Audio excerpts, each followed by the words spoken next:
안녕하십니까. 자연 앞에서 인간이 얼마나 나약한 존재인지를 다시 한번 느끼게 되었습니다. 지구촌 모든 사람들이 지상 낙원이라고 부르던 그 하와이의 마우이 섬에 화마가 덮치면서 그 아름다웠던 섬이 하루아침에 잿더미로 변하면서 지상 낙원이 아니라 불의 지옥이 돼버렸습니다. 지난 8일 이른 새벽부터 발생한 이 산불은요, 오늘까지 나흘째 이어지고 있습니다. 계속 확산되는 하와이의 산불 소식은 잠시 후에 현지 한인들의 피해 소식과 함께 생생하게 정리를 해드리겠습니다. 자, 오늘도 처음 오신 분들 구독 잊지 마시기 바라겠습니다. 자, 말씀드린 대로 하와이 소식 먼저 전해드립니다. 하와이의 이번 산불은요, 여름 휴가 시즌 그리고 방학 등등과 맞물려서 이 관광객이 많이 몰린 가운데 발생해서 역대 최악의 피해를 기록하고 있습니다. 특히 마우이 섬 내 호텔 밀집 지역인 라하이나를 중심으로 해서 쿨라, 키헤이 등의 그 피해가 극심한 것으로 알려졌습니다. 이곳에는 한인 주민은 물론 한인 관광객들도 많은 곳이어서 더더욱이 우리를 더 걱정스럽게 만들고 있습니다. 자, 지역 주민들에 따르면요, 이 마우이 섬에서도 허브 지역으로 꼽히고 있는 그 라하이나의 경우에는 하와이 왕국의 최초 수도로 관광객이 가장 많이 몰리는 프론트 스트릿의 상점, 갤러리, 식당 등이 대부분 전소되는 등 사실상 화마로 인해서 완전 초토화됐습니다. 산불은 섬 곳곳으로 확대됐고요. 불길은 바람을 타고 빅 아일랜드까지 올마 붙기도 했습니다.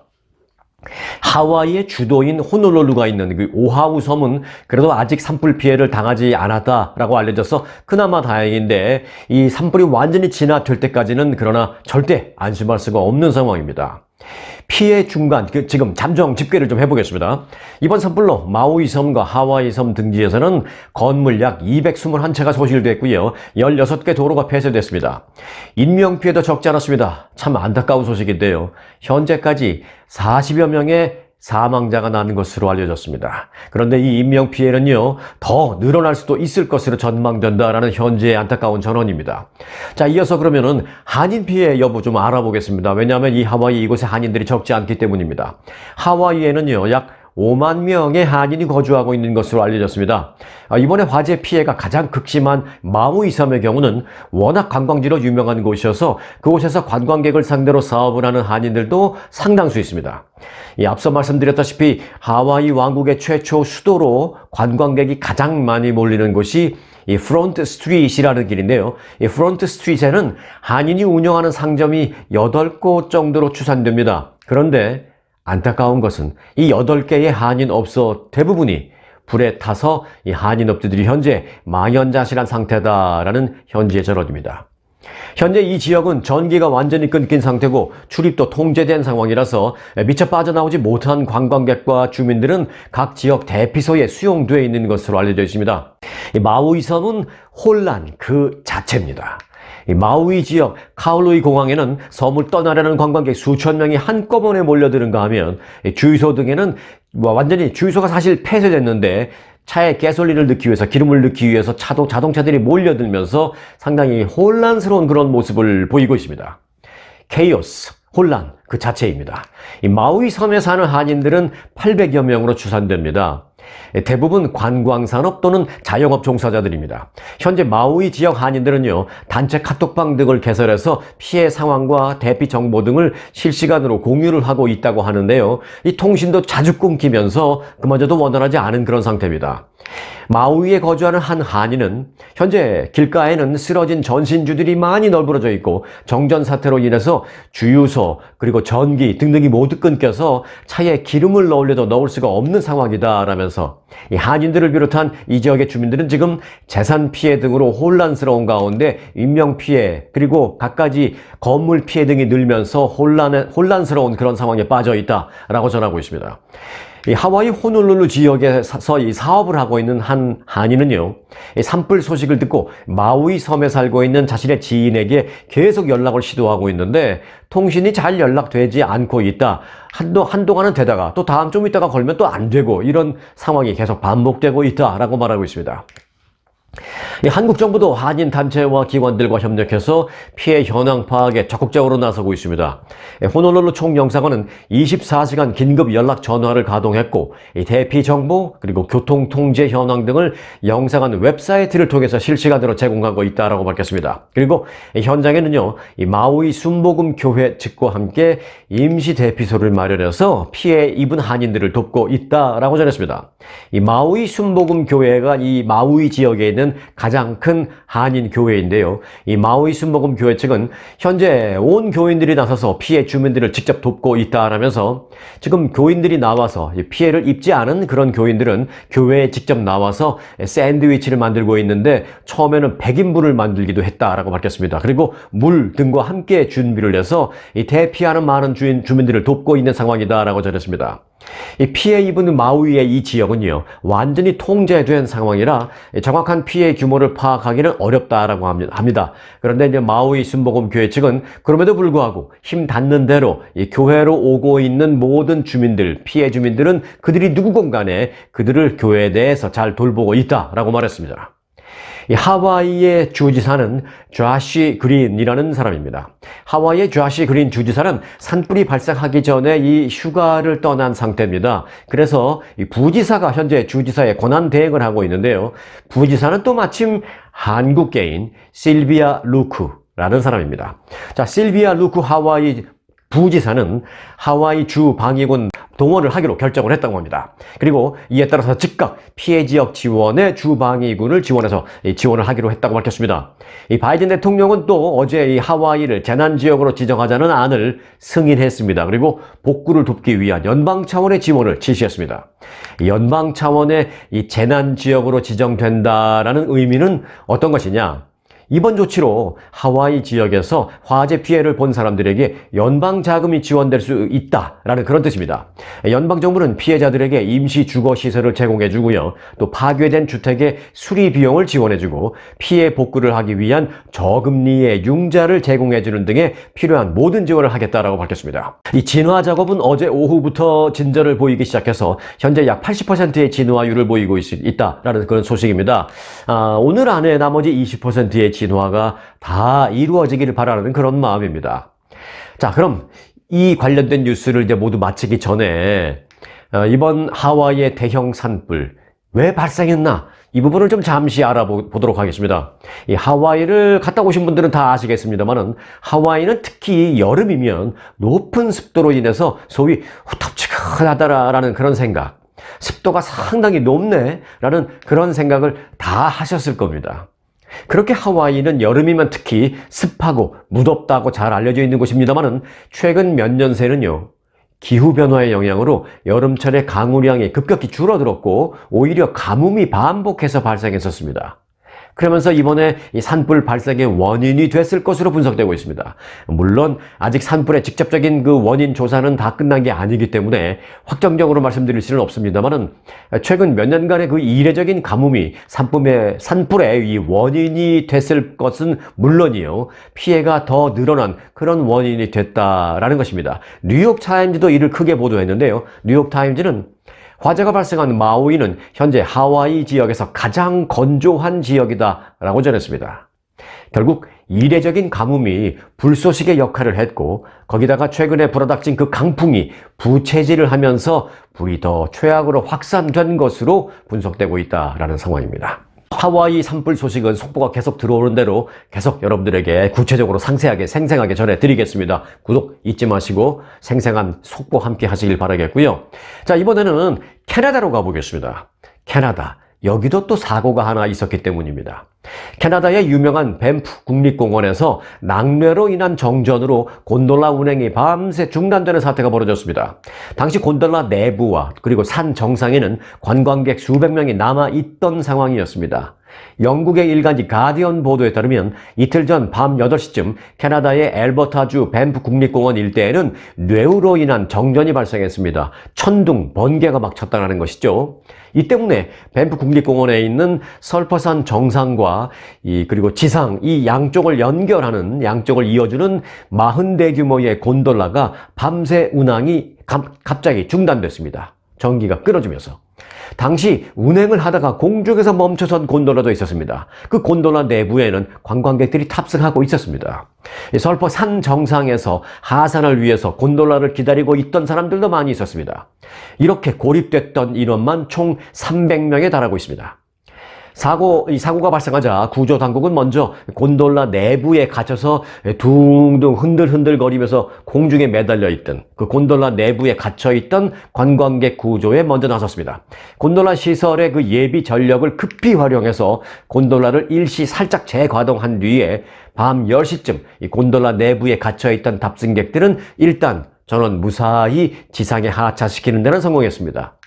하지만 산 정상에서 이 곤돌라를 타고 내려오려고 기다리고 있던 그 300명의 사람들은 내려오지 못하고 그대로 산 정상에 고립된 상황에 처해졌습니다.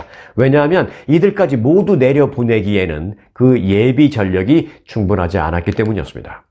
이에 따라서 당국은 이들을 산에 있는 그 기념품 가게에 모두 들여보낸 뒤에 그곳에서 머무르게 한 뒤 다음날 오전에서야 이 헬리콥터를 보내서 관광객들을 전원 산 아래로 이송을 했습니다.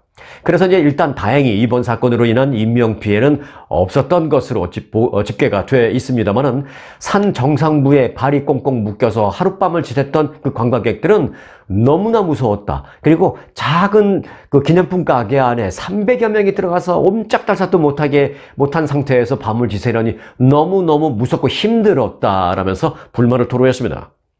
이들은 곤돌라 운영 회사가 갑자기 이루어지는 그런 정전 상황에 대비해서 아무런 대비책이나 준비 상황이 없었다라면서 고립된 관광객에 대한 지원도 그리고 그 이후에도 충분치 않았다라고 털어놨습니다. 예기치 못한 일에 대한 준비는 정말로 어디에서나 언제든지 필요하다라는 생각을 다시 한번 하게 만드는 그런 사고가 캐나다에서 있었습니다. 자, 그럼 이번에는 텍사스로 가보겠습니다. 텍사스 주에는요, 또 대형 산불과 일반 화재가 연속적으로 발생해서 인근 민가에 피해가 잇따랐는데요. 과거 메이저리그 추신수 선수가 거주하던 그 저택도 완전히 전소됐습니다. 자, 어떤 스토리냐? 일단 화재 발생 지역은 두 군데인데요. 먼저 이 텍사스주 오스틴 외곽 지역 시더 파크에 대한 대형 산불이 먼저 발생했습니다.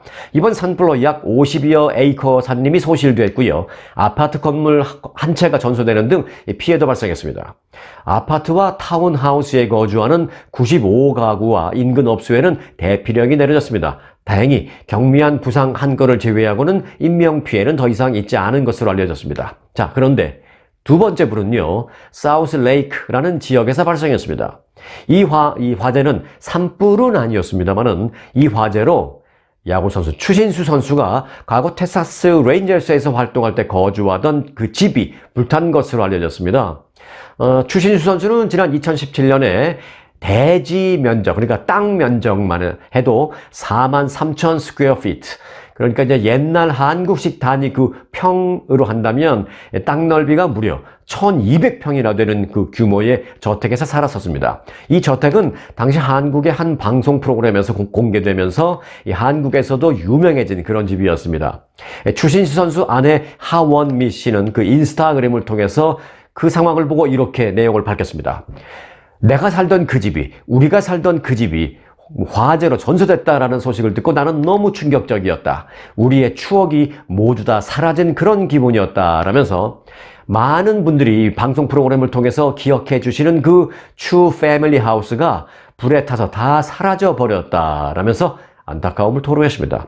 당시 한국의 TV 프로그램을 통해서 공개됐던 그 집, 별명이 추 패밀리 하우스로 붙여졌는데요. 이 추 패밀리 하우스는 자기들만의 가족, 그러니까 뭐 추신수 선수만을 위한 것이 아니라 이제 거기에 거주하는 가족, 오로지 그 가족들만을 위한 프라이빗 극장에서부터 또 스위트룸보다 더 큰 욕실, 또 워터파크 못지않은 대규모의 야외 수영장까지 마련된 그야말로 대저택으로 모두를 놀라게 만든 그런 집이었습니다.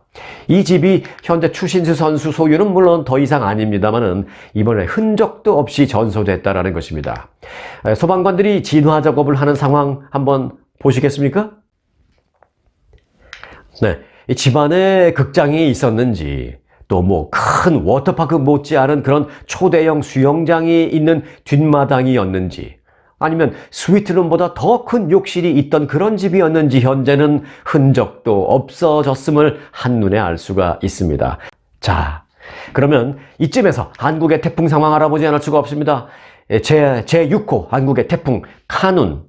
이 카눈이라고 이름이 붙여져 있는 한국의 태풍이 한국 시간으로 11일 오전쯤에 휴전선을 넘어서 강화 북동, 즉 북한 쪽으로 넘어가서 지나간 것으로 한국의 기상청이 밝혔습니다. 전국적으로 시설 피해가 총 207건이 발생했다고 합니다. 피해는 4358세대가 정전을 겪었고 94.2%가 복구됐다라고 합니다. 정전 피해를 겪었지만 지금쯤 거의 다 복구됐다라는 것입니다. 일시적인 그 피해자도 그리고 일시적으로 대피한 사람들도 많이 있었는데요. 대피했다가 다시 돌아간 일시적인 대피자도 약 15,400여 명 있었다라는 중간 집계가 발표됐습니다. 그런데 대구에서는 사망자와 실종자가 각각 한 명씩 발생하는 안타까운 인명피해가 있었습니다. 한 가지 인명피해와는 별개로 세상에 이런 사고도 날 수도 있는 건가 하는 생각을 하게 만드는 그런 사고가 있었습니다. 폭우가 쏟아진 경남 창원에서는요, 도로의 맨홀 뚜껑이 솟구쳐 올라서 시내버스 바닥을 뚫고 들어가는 사고가 발생했습니다. 창원시 의창구 대원동의 한 아파트 주변을 운행하다가 잠시 정차하고 있던 101번 시내버스 밑바닥으로 갑자기 길바닥에 있는 맨홀 뚜껑이 뚫고 올라간 것입니다. 솟구치는 힘이 얼마나 강력했으면 이 버스의 바닥을 뚫고 아예 버스 안으로 들어가 버린 것입니다. 당시 시내버스에는 대여섯 명 안팎의 기사와 승객이 탑승 중이었습니다만은 다행히도 다친 사람은 없었습니다. 이 맨홀 뚜껑이 승객 좌석 쪽이 아닌 다행히도 그야말로 천만다행으로 양쪽에 있는 좌석 쪽을 피해서 한가운데 있는 그냥 바닥 중앙 부분, 여기는 뭐 서 있는 사람이 없었으니까 아무도 없었습니다. 그 중앙 바닥 부분을 뚫고 들어갔기 때문입니다.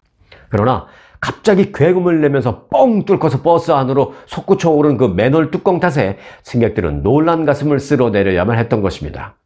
관계자는요, 이 맨홀 뚜껑이 그 많은 비로 인해서 압력을 견디지 못하고 위로 솟구치면서 사고가 발생했다라고 그렇게 밝혔습니다. 이것도 정말 세상에 이런 일이 이면서 천만다행이다. 인명피해, 다친 사람 없어서 천만다행이다. 라고 밖에 말할 수가 없습니다. 자, 쌀밥, 토마토, 올리브유, 그리고 스리라차 소스, 그리고 쇠고기. 전부 다 우리가 거의 매일 먹고 사용하는 그런 기본 식재료들이죠. 이 전 지구를 덮친 이상기후로 인해서 세계인의 식탁이 지금 위협받고 있습니다. 세계 주요 농산물 산지마다 가뭄이나 폭우 등등으로 흉작을 보고 있는데요. 러시아와 우크라이나 전쟁과 또 보호무역 등으로 인해서 공급선마저 차질을 빚으면서 향후 전 세계의 식탁 물가는 계속 고공행진을 할 것으로 전망됩니다. 쇠고기 대국 아르헨티나에서는요, 쇠고기를 사 먹는 게 힘든 일이 되었습니다. 소고기 대국으로 알려졌는데 그 대국으로 알려진 그 나라도 소고기 먹는 게 힘들다라는 것입니다. 아르헨티나 인구 3분의 1이 거주하는 수도 부에노스아이레스에서는요, 지난 6월 쇠고기 가격이 1년 전보다 무려 72% 올랐습니다. 가뭄으로 목초지가 황폐해진 것이 원인으로 꼽히고 있습니다. 남유럽에서는요, 올리브유 가격이 1년 전에 2배 이상 치솟았습니다. 지난주 이 엑스트라 버진 올리브유 1kg당 가격은 스페인에서는 지난해보다 약 125%가 높은 가격에 거래되었습니다. 이 역시 올봄 가뭄 때문이었습니다. 멕시코를 덮친 가뭄도 있는데요. 이 멕시코를 덮친 가뭄은 할라피뇨 고추 흉작을 초래하면서 세계적으로 인기 있는 스리라차 소스의 경우에 업소용 대형 사이즈 한 병당 $5에서 지금 최대 $80까지 치솟게 만들었습니다. 이 모든 게 다 곳곳의 가뭄 때문이었습니다. 자, 인도에서는 가뭄이 아니라 최악의 홍수로 인한 피해가 있습니다. 그 최악의 홍수로 인해서 토마토 흉작이 되면서 토마토 가격이 금값보다 더 비싸다라는 얘기가 인도에서는 나오고 있습니다. 실제로 인도에서는요, 최근 토마토만 따로 별도로 딴 거당 다 제치고 토마토만 훔쳐가는 그런 소위 토마토 도둑이 기승을 부리고 있습니다. 인도에서는 토마토 가격이 445% 넘게 오르자 토마토 운송 트럭이 통째로 사라지는 그러니까 누가 훔쳐간 거죠. 통째로 훔쳐가는 그런 일까지 벌어지고 있습니다. 자, 인도에서는 토마토가 금마토가 됐습니다. 그런데요, 그뿐만이 아닙니다. 이제는 설탕 가격도 문제입니다. 국제 설탕 가격은 11년 만에 최고치를 기록했습니다. 브라질, 멕시코, 인도 등 사탕수수 생산국들이 이상기후 현상으로 수확량에 타격을 입었기 때문입니다. 설탕 가격 상승은 아이스크림이나 초콜릿 등 설탕을 기본으로 하는 그 가공식품 가격까지 줄줄이 끌어올리고 있습니다. 세계 여러 지역에서 동시다발적으로 이 이상기후로 인한 가뭄, 홍수, 폭염, 태풍, 폭우 등 이것이 그 하나만 놓고 봐서 이상기후라는 게 아니라 이 전체적으로 봤더니 이렇게 동시다발적으로 발생하는 그 자체는 제너럴리 이상기후로 볼 수 있다는 것이죠. 그런 이상기후로 인한 농작물 흉작 때문에 손실이 심하게 발생하고 있습니다. 앞으로 이 같은 일은 그런데 더 늘어날 전망이다라는 게 전문가들의 분석입니다. 그래서 이제 일부 전문가들은요, 아예 어떤 일이 발생할지, 이런 변동이 앞으로 어떻게 될지 그 변동성을 예측하고 또 분석하는 것조차도 어렵게 됐다라고 입을 모으고 있습니다. 인간이 예측하는 것을 벗어나고 있기 때문이라는 것입니다. 자, 그럼 자연스럽게 여기서 경제 뉴스로 이어드리겠습니다. 이 경제와 관련해서는요, 미국과 중국의 희비가 엇갈리고 있다는 소식을 전해드리겠습니다. 자, 중국은 기대 이하의 지표가 잇따라 발표되면서 출구 없는 터널에 갇혔다라는 보도가 나오고 있습니다. 반면에 미국 경제는요, 지표가 발표될 때마다 드리워진 경기 침체의 그림자에서 좀 벗어나고 있는 모습을 보이고 있습니다. 중국의 제조업 구매 관리자 지수 PMI가 3개월 연속 50 이하에 머무는 등 중국 경기가 급격하게 둔화되는 그런 모습을 보이고 있습니다. 반면에 미국의 1분기 성장률은 깜짝 상향 조정돼서 12의 쌍곡선이 그려지고 있습니다. 미국 연준의 공격적인 금리 인상에도 미국의 노동시장은 여전히 건조한 모습을 보이고 있습니다. 이에 비해서 중국의 제조업은 급속히 둔화되고 있습니다. 중국의 제조업 구매 관리자 지수, 이 PMI가 3개월 연속 50 미만을 기록했다라고 전해드렸는데요. 경기 회복 희망에 더더욱이 먹구름을 들이고 있다라는 분석이 이 때문에 나오고 있습니다. 중국 국가통계국은 지난 6월 달에 제조업 PMI 지수가 49.0이라고 밝혔습니다. 이로써 이제 중국의 제조업 PMI 지수는 3개월 연속 50 미만을 기록했는데요. 자, 한번 볼게요. 4월에는 49.2, 5월에는 48.8, 그리고 이제 6월에는 말씀드린 대로 49.0을 기록한 것입니다. 이 제조업 PMI 지수는요, 50이 기준입니다. 50을 기준으로 해서 50 이상일 경우에는 경기 확장, 그리고 50 미만일 경우에는 경기 위축을 가리키고 있습니다. 그런데 중국의 이 PMI가 3개월 연속 50 미만을 기록했다라는 것은 중국 경기 침체에 대한 우려가 그만큼 고조되고 있다라는 뜻입니다. 중국은 제조업뿐만이 아니라 소비가 둔화되고 있고요. 부동산도 위기를 맞고 있고 수출도 둔화되고 있고 또 지방정부 부채는 치솟고 있는 등 아주 어려움을 계속 겪고 있습니다. 거기다 더불어서 미국의 제재가 요새 좀 더 세지고 있죠. 그래서 중국의 경제는 여러 면으로 사면초가의 위기를 맞고 있다라는 것이 전문가들의 분석입니다. 중국 정부의 성장 목표가 5%인데요. 그 5% 성장률도 달성하기 쉽지 않을 전망이다라는 게 전문가들의 분석입니다. 세계 경제의 투톱, 미국과 중국, 이 미중 경제가 지금 희비의 쌍곡선을 그리고 있다라는 것이 대체적인 분석입니다. 미국과 중국의 현재 상황을 한마디로 정리해보라면 저는 이렇게 표현하고 싶습니다. 미국은 꿈틀꿈틀, 중국은 끙끙. 네, 끙끙 앓는 소리죠. 네, 미국은 꿈틀꿈틀 이제 잠자는 것에서 깨어나서 이제 일어나기 위해서 꿈틀대고 있고, 중국은 아직까지도 무언가 앓는 소리를 내는 끙끙대는 소실. 미국은 꿈틀꿈틀, 중국은 끙끙. 저는 이렇게 표현하고 싶습니다. 네, 쉽게 이해가 되셨으면 좋겠습니다. 네. 자, 우주관광기업 버진 갤럭틱의 첫 번째 민간인 우주관광 비행이 성공했다라는 반가운 소식입니다. 이 우주관광 비행에는 파킨슨 병을 앓고 있는 영국의 전직 카누 선수로 올해 80세가 된 존 굿윈이라는 사람과 카리브 제도 출신 사업가이자 헬스 코치인 케이샤 샤하프, 그리고 그의 딸인 대학생 아나스티아 메이스티 등도 이 민간인 등이 탑승한 것입니다. 이 3명의 민간인이 탑승했습니다. 이 버진 갤럭틱은 어제 이들을 태운 첫 우주 관광선 갤럭틱 O2의 비행 과정을 온라인으로 생중계하면서 성공된 순간에 모두 환호하면서 박수를 쳤습니다. 이 버진 갤럭틱의 우주 비행 모선인 VSS 이브가 어제 중부 시간으로 오전 9시쯤 뉴멕시코 스페이스포트 우주센터에서 이륙을 했고요. 20분쯤 뒤 우주 비행선 VSS 유니티가 모선에서 분리돼서 우주의 가장자리인 약 55마일 상공까지 날아올랐습니다. 탑승자들이 그 고도에서 몇 분간 무중력을 체험하면서 창밖으로 우주 전망을 바라본 뒤에 이 우주 비행선은 다시 남은 비행을 마치고 활주로에 성공적으로 착륙을 했습니다. 민간인들을 태우고 우주 여행을 성공한 이 장면, 안 보고 넘어갈 수 없죠? 잠시 보시죠. 5, 3, 2, 1, release, release, release.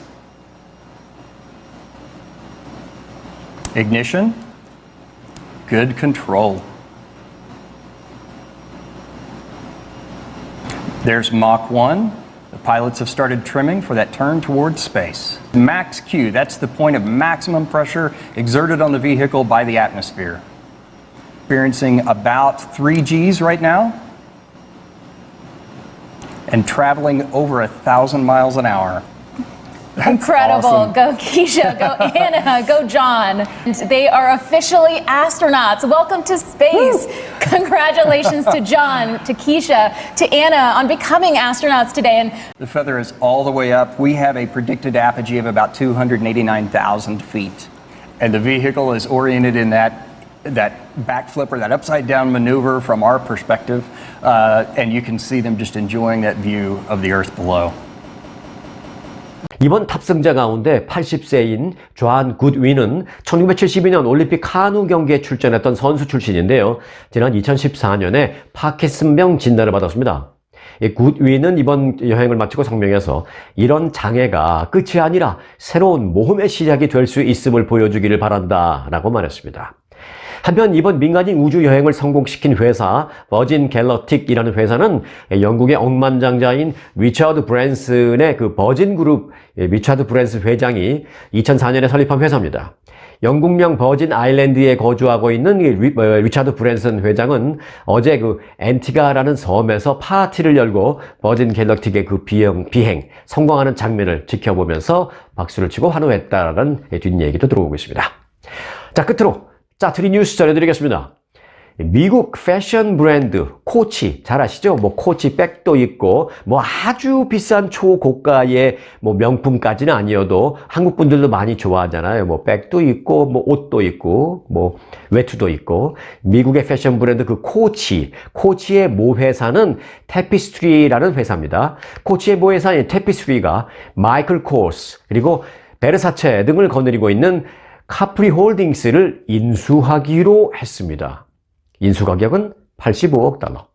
카프리 홀딩스는 미국 패션 디자이너 마이클 코스가 설립한 기업으로 자신의 이름을 딴 마이클 코스를 비롯해서 베르사체, 지미추 등의 브랜드를 거느리고 있습니다. 이 카프리 홀딩스는 미국 패션 디자이너 마이클 코스가 설립한 기업인데 자신의 이름을 딴 그 마이클 코스 그리고 이제 베르사체, 지미추 등의 브랜드를 거느리고 있습니다. 테피스트리는 루이비통이나 구찌 같은 유럽의 럭셔리 대기업, 명품 대기업을 상대로 경쟁력을 높이고자 하는 그런 브랜드 하우스 규모를 키우려고 하는 마음을 옛날부터 갖고 있었습니다. 그런데 이제 이번 인수로 그들과의 경쟁에 한 발 더 나아갈 수 있는 것으로 평가되고 있습니다. 지구촌 한쪽은 산불, 화재, 태풍, 가뭄 등등 온갖 자연재해로 어려움을 겪고 있는데 또 다른 한쪽에서는 명품 브랜드 간의 경쟁이 치열해지고 있는 그런 모습입니다. 인류는 늘 그렇게 살아왔을 겁니다. 참, 예고 하나 해드리겠습니다. 지난주 한국은 물론 전 세계에 큰 파장을 일으킨 인류 역사를 바꿀 꿈의 물질, 초전도체를 한국 기업이 발견해냈다라는 소식으로 전 세계가 열광을 했었죠. 그런데 일각에서는 또 뭐 차분하게 검증을 좀 해봐야 한다는 그런 신중론도 있었습니다. 자, 일주일이 지난 지금 어느 정도 검증의 결과가 나오고 있는지 궁금합니다. 어느 정도 나왔다라는 소식입니다. 자, 그런데요. 궁금증 하루만 더 기다리시면 어느 정도 제가 해소시켜 드리겠습니다. 제가 어느 정도 지금 그 리서치가 끝난 상태에 있는데요. 과연 대한민국 최초로 노벨 과학상에 한 걸음 다가가며 인류의 미래를 바꿀 수 있을지, 아니면 사기꾼 소리나 안 들으면 다행이다 라는 그런 허탈한 결과를 가져오게 될지 내일 기다리시기 바라겠습니다. 자, 오늘 영상은 여기까지입니다. 오늘 영상 유익하셨다면 구독 잊지 마시기 바라겠습니다. 여러분 고맙습니다.